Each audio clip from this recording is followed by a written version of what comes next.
যেমনটা দেখতে পাচ্ছ সমস্ত কিছু আয়োজন কিন্তু মা একা হাতে করেছে। যদিও আমার খুবই ইচ্ছা ছিল যে পুজোর জন্য কিছু অন্তত আমি নিজে হাতে করব, বাট কিছু করতে পারিনি আমার পায়ের পরিস্থিতির জন্য। তোমরা তো অনেকেই জানো।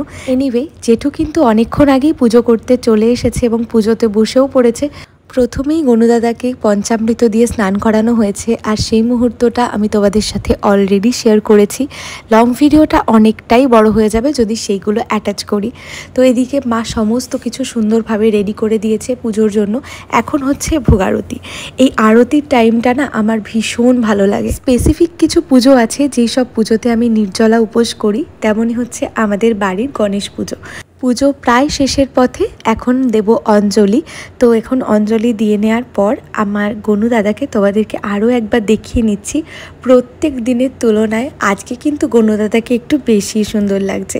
তোমরা কিন্তু অবশ্যই জানাতে ভুলো না যে আমার গনু দাদাকে আজকে কেমন দেখতে লাগছে।